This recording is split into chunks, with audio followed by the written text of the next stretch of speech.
Thanks for watching. You can find me at twitch.tv/CosmoRetro or anywhere Cosmo Retro online. And you go to Steam, you can find my first game, Dreamdasia, if you want to check that out. And there's an upcoming bigger game coming up. More games to come with myself involved, which is the plan. You can also find me really at twitch.tv/JMosier89. Lately I've been streaming Crimson Desert, and I just stream RPGs. So yeah, you can also find me anywhere Nerds of the Northland. We appreciate y'all. Thanks for coming. Have a good week. Barking bark. Welcome, everybody. Welcome to Nerds of the Northland, episode 45. I hinted at last episode.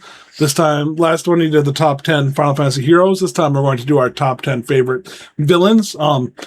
This list actually towards the end got a little bit harder to fill out than I thought it would, because there's a lot of villains in Final Fantasy that end up helping you or becoming good in the end. So yeah, and sub villains that maybe aren't as important as the villains we want to talk about. Yeah, and these are mostly villains that stayed villains the whole time. I guess one of them kind of did, kind of didn't, but we'll explain it when we get there. But we'll start with number 10 is Don Corneo from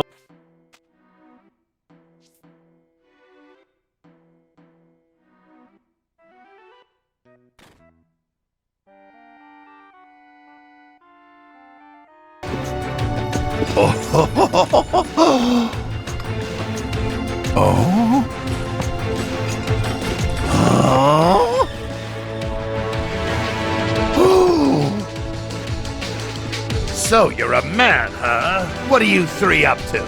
We'll ask the questions.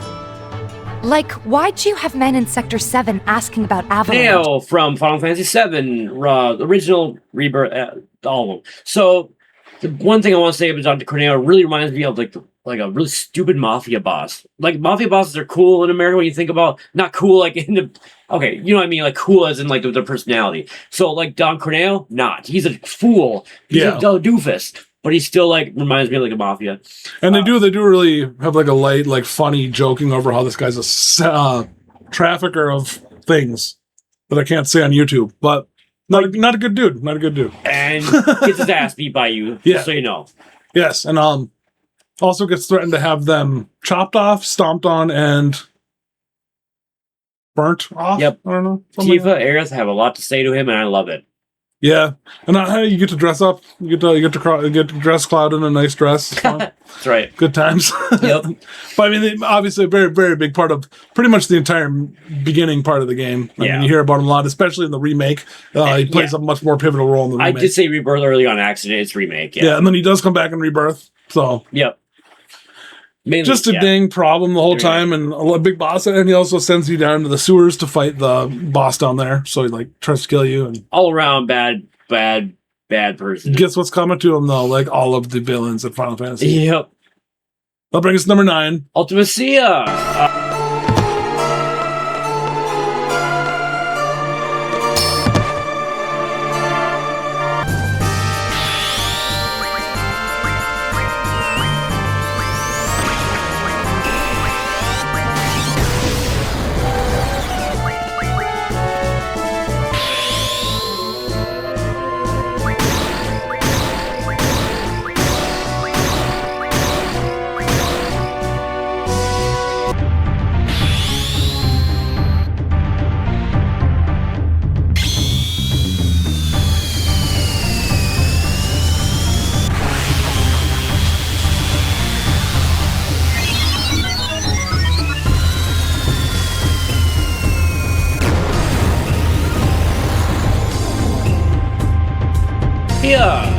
The Final Fantasy VIII final sorcerer. Yeah, and it's really complicated, but basically, like every 1,000 years, a sorceress comes and takes over the body of a princess, and she can control time, so she like deletes people's memories so they can't remember how to resist, and they like live in this constant fear of and rule under this evil sorceress, and it's a really deep story. You kind of forget FF8 had such a deep story because the gameplay kind of lost you, but look into it, I guess. I may not be explaining it very well, but basically might be one of the hardest final bosses to figure out what you're actually supposed to do in all of Final Fantasy. I would imagine so for her being a sorceress. Yeah. I would imagine the designers were thinking about all these like traps and skills. You only have to plan because in the final boss she has the ability to like basically delete your character from existence, so you can't use them anymore. That's crazy to hear. It's very interesting, but I guess that's really all I'd say about that. Pretty badass antagonist, I would say. Yeah. Badass, scary. So number 8 is Jenova.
Yeah, which doesn't have a lot of, I don't think she has any dialogue really, but major part of the game. Major part, and also created by a later on villain. And recurring boss, and basically the reason, I mean, the Sephiroth too, so. And you do face Jenova a few times. Yes.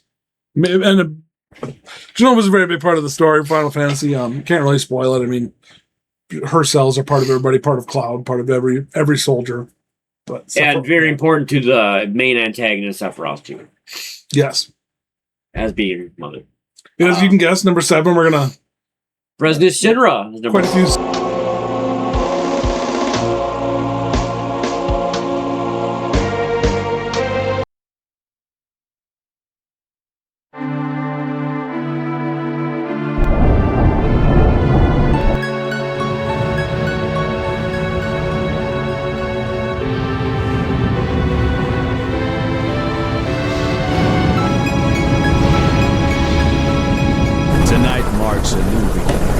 Shinra!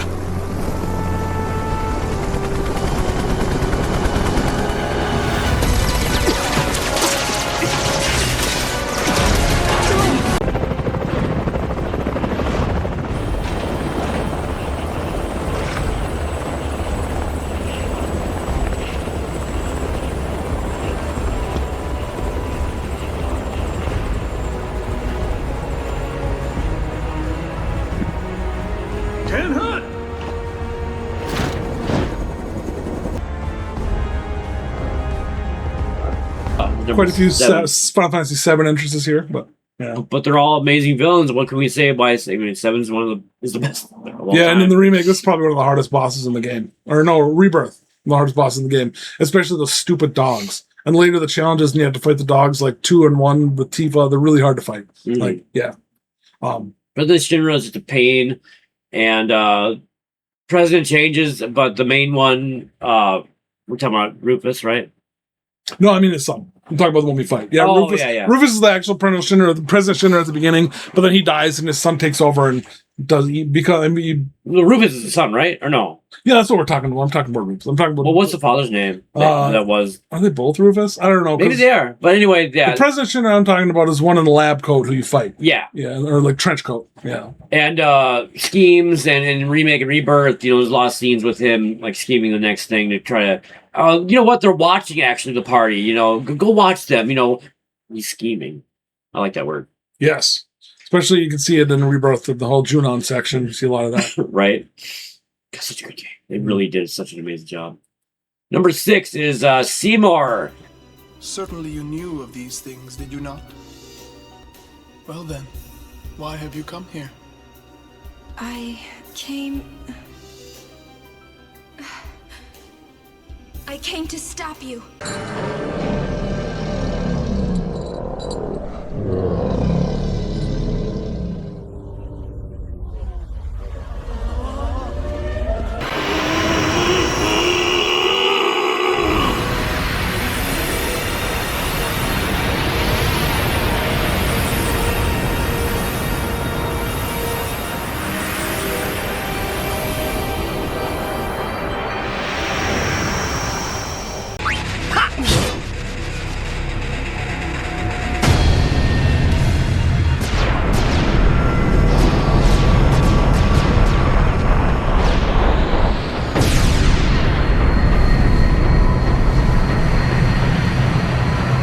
Seymour. And I always think of Seymour Flux. I brought it up so many times. Yeah.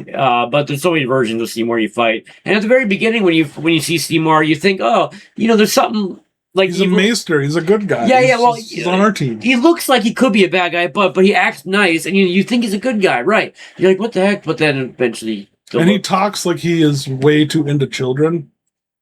This has got a very. It's very creepy. It's very extremely creepy. Now that you said that, I'm gonna go back and then I'm probably gonna get creeped out.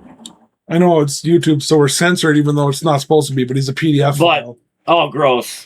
So wait. That's what he sounds like. I never knew this about Seymour. Is actually surprising me. He's so creepy. He's like, come here, little boys. Well, yeah, he's a creep. I never knew that about him. Seymour's creepy. Yes, he is. Anyway, I actually got surprised. Didn't think he was going to say that about Seymour, but yeah, now I can see him being that much He's of a like, creep. ooh, Yuna, I used to know your dad. We should get married. Ooh, it's creepy. Yeah, he's the creepiest person. He's not a person. If you knew someone as a baby and you want to marry them, red flag. Seymour literally turns into a monster. Yes. Not a human. Before trying to take a bride that he knew as a baby. After him. Final Fantasy gets really... Wow! Number 5 is Yunalesca. Creature, you would throw away hope.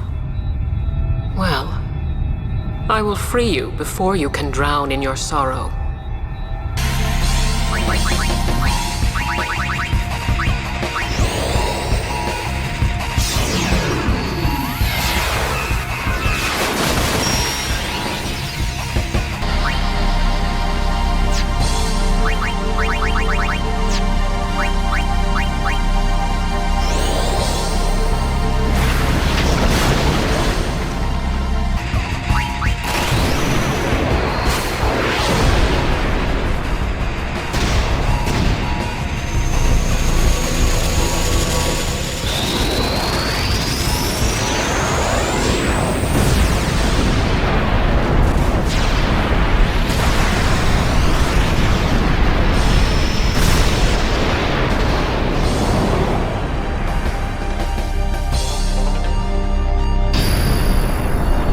Slash the Yevon Church in general. Yeah, just the whole religion. The whole FF10 game. In the beginning, you're with the Yevon Church going on this pilgrimage where at the end, Yuna is going to become Sin. And you find out basically the whole church is just like making this loop happen over and over again to keep all their subjects in control. Cycle of death. And they... I mean, it's kind of hate to that, but basically, like, every once in a while, it's cool to kill a few million people because we got to thin out the herd. Like, it's messed up. Yeah. And Yunalesca is like the figurehead that the summoner goes to at the end to volunteer to become Sin and continue the cycle, which obviously you don't do in FF10, and she becomes one of the hardest boss fights in the game. You explained that extremely well. Yeah, I mean, the whole... I don't know what to add to that. Wow. FF10 might be one of the best, most fleshed out stories in the Final Fantasy universe. They really did a good job. That's probably why it doesn't matter how linear it is in the first half or whatever, because the story is so good that every time you play it, you just get sucked in every time. Yeah, it was really cinematic. Number 4. I mean, I just agree. Final Fantasy X rocks. Yes. Number 4 is Hojo from Final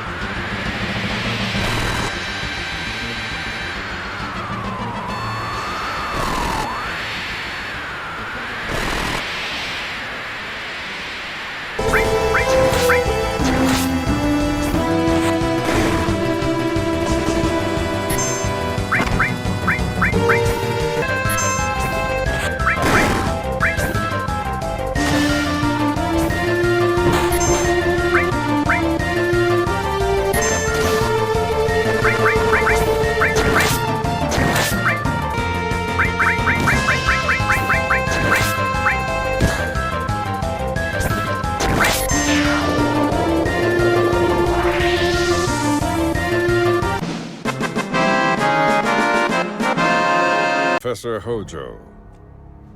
The test results were within expectations. The specimen is somewhat lacking compared to her pure-blood mother, but for our purposes, she should more than suffice. So she can lead us to the promised land?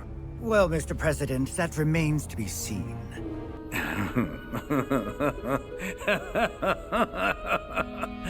An intriguing development, this new mutation. Hojo from Final Fantasy VII, of course. Hojo created a lot of horrible beasts, from Jenova to Cloud, Sephiroth. yeah, everyone. Cloud's a failed. I wanted to say that, but I Cloud. didn't know how much. Everyone. Yeah, Cloud's a failed Sephiroth. I mean, FF7 98. We should be able to talk about this now. Like, Cloud's a failed clone. Exactly. Cloud's the failed version of Sephiroth. So basically, he's not Sephiroth's clone, but he's like Cloud. Sephiroth is more of Cloud's clone, I think, is how it is, isn't it? But They're both connected, and from Genova's cells, right? To begin with, yeah. So Sephiroth was definitely successful with how powerful Sephiroth was. That's why they have the glowing blue eyes. And Mako, that's why Cloud's named Cloud, because his thoughts, he doesn't know what his past is. It's Genova's cells injected into a human and then made stronger with Mako. I think that's how it works. Yeah. And using Mako energy to or Mako, whatever. Yeah, Mako. I've always said Mako, but in the actual game they say Mako. But utilizing the energy belongs to the Earth, and that's why Avalanche is for the Earth, and basically that's why Hojo is one of the main antagonists, because utilizing the Earth's energy to do these experiments, which are pretty much evil. Yeah. And he's like, and finally I said something that made sense. Kind of like science, and not in pursuit of like doing good for humanity. Right. Science in pursuit of being great and doing amazing things. Yeah, science is. I love science. At the expense of humans. Yeah, I love science, but yeah, not when it's sacrificing people as scientific trials and then making them fight each other. It's pretty much, you can't get more messed up than that. Right. And if you didn't know that about Final Fantasy VII and never played it, please play it. You're gonna love it now that you know that. And they made Hojo such a dickhead. You love it anyway. In the remake when he talks. Like, no, not in a bad way, but in a way like you really like, I don't know, it makes you like, it gives you an emotional feeling when you see him in the game. Like, God, I hate that guy. I don't know. They did a good job. Yeah, for sure. Yeah. Every time I see Hojo, I just want to punch him in the face really hard. It just looks like the quintessential evil scientist. Especially in Rebirth when Hojo is like at the beach and he's just like there controlling the thing. I just want to get up there and just. You know, I almost wonder if like this is supposed. It almost seems to be like loose connections to like World War II history lore, because it's almost like Hojo is Himmler and Sephiroth is the big guy. Can't say his name. You know what I mean? Oh wow! You can kind of draw parallels between Final Fantasy VII and World War II. The H cost. I know I have to be careful with what words I say because you know why. But I didn't bring up the wow. But I feel like you can really draw connections with that the way they are. Yeah, you know that, and then think about how, I mean, obviously from what he said, think about how dramatic it was for Japan and how this was a game from Japan, and they bring up a lot of historical significant moments for their stories. And unlike the bombings of the power plants, Japan's had a lot of eco-terrorism. And it's a little side tangent. Pokemon, Kanto, they're actually.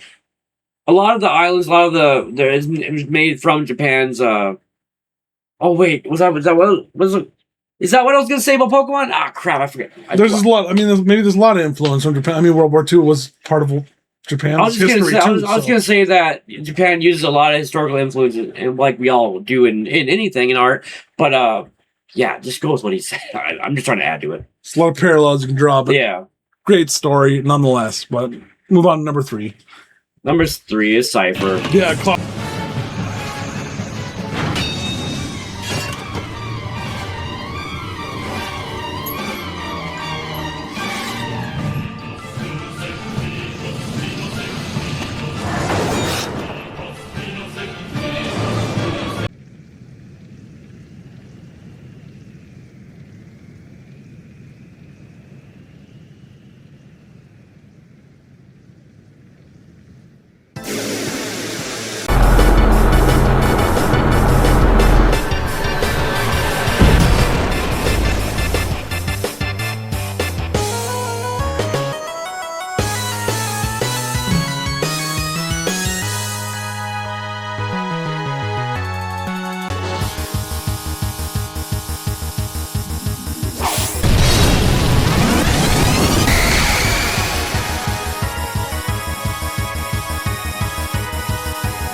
Yeah, Cloud. Not Cloud, but I keep saying Cloud. Squall's rival. Opening scene, obviously, with Squall and him fighting is really cool. And it cuts his face.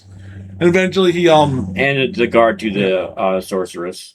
And eventually he decides working for the good guys is taking too long and he's not getting enough power. So he joins the bad guys. Basically, it's pride. Which He reminds joins me of the bad Vegeta. guys. Yeah. He joins the bad team because he thinks he'll find glory. Because there. Vegeta in Dragon Ball Z does say when he was evil that he did feel more powerful at that time because he didn't know anything else in life. And then when he got his own family, he finally. And technically, in the end, he basically says,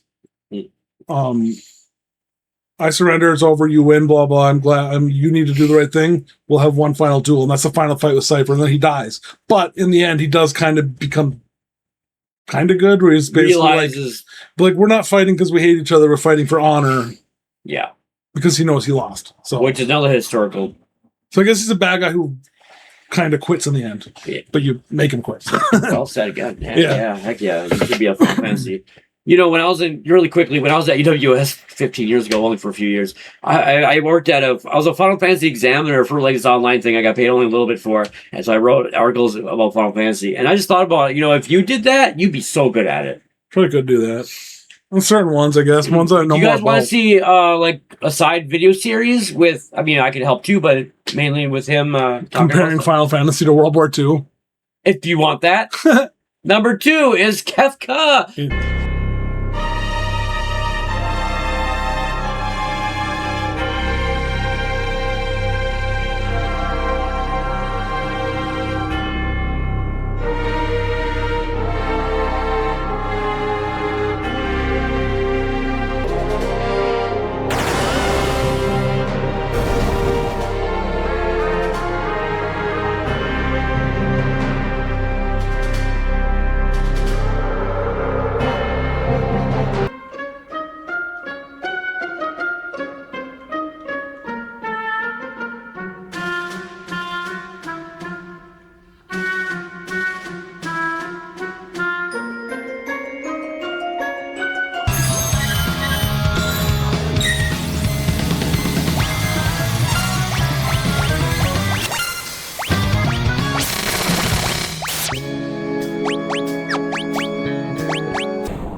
Clown. Yeah, did you guys think this was going to be number 2 or 1? Yeah. Kefka, the clown that reminds me of the Joker from Batman. The chaotic clown that just wants to destroy the world just to see it burn. Burn. Yeah, and also just a great villain, the way he just kills people for no reason, like when he cuts the earth apart with the laser. Final Fantasy VI, I didn't say that. And the way he poisons Duma Castle. Oh, whatever, poisons the water. Yeah. Ooh, just such a dark villain. Every time I play that part, I'm just like, God. Which again, maybe I shouldn't say World War II. You can compare it to war crimes that have happened in real life, which makes sense because people draw inspiration from reality. Yeah. But things like that have happened. Poisoning the water supply. That's basically the dirtiest warfare you can get, and that gives you more of a reason to hate the guy and want to fight him. And the Russians are known for poisoning people.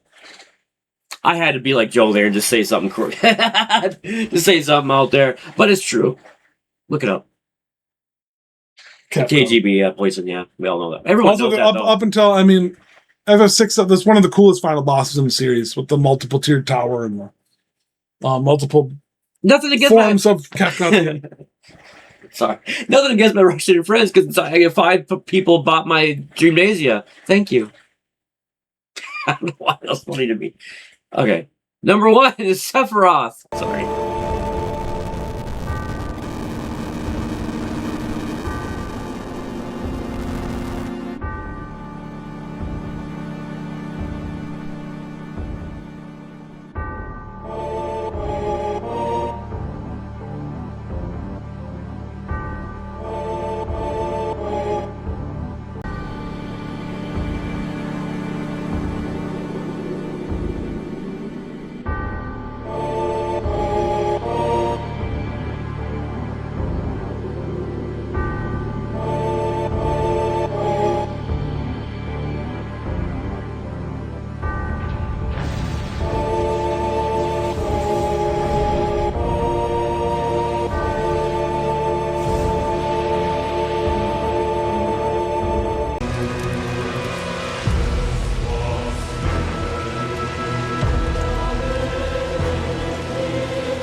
forever.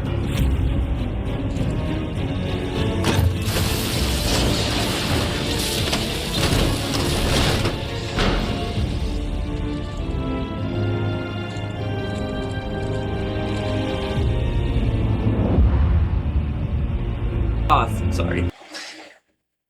The one. Dun dun dun dun dun dun dun dun. The One Winged Angel. I mean, everything he does, obviously, all the story and the burning down the town and walking through the flames. One of the coolest scenes ever. And then you see him in Advent Children. Everywhere you've seen him, just Sephiroth is such an amazing character, and that sword, Such a powerful, haunting villain. yeah. I say haunting because a lot of Final Fantasy VII is looking at like Sephiroth looking at Cloud, and then Cloud going, "Arr!" and then he vanishing, And then Cloud giving him the black material like a little biatch. and then Cloud, middle fingering Sephiroth. I didn't do it to you guys. And then I would never do it to you guys. Sephiroth's dead. I would never flick off the audience. I bet you Joe would flick off the audience. You don't know what finger it was. Yeah, you don't know what finger this is. Joe, don't tell me it was my middle finger. Ah! Are you gonna fart? Sephiroth's awesome. Yeah, the best villain of all Final Fantasy series. And did you like Did you like this episode and last episode? Yeah, we're such big fans of Final Fantasy. We've talked so deeply about it. It's fun to dig deeper into them. I don't know. We've thought about doing more music-based ones. Yeah. Do you want to more targeted Final Fantasy bosses? Another one. Yep. I was just gonna say. I mean, I would love to do a Final Fantasy. What was it? The best composers. The best. Yeah. Nobuo. Or times 10. Maybe of all RPGs, we can do the best songs. I don't know.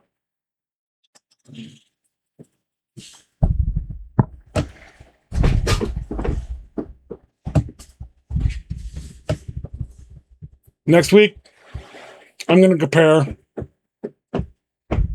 Thanks for watching. Oh, Joe's being intimate with you guys. Sorry. The Desert Next week, I'm going to compare the Desert Prison in Final Fantasy VIII to Auschwitz.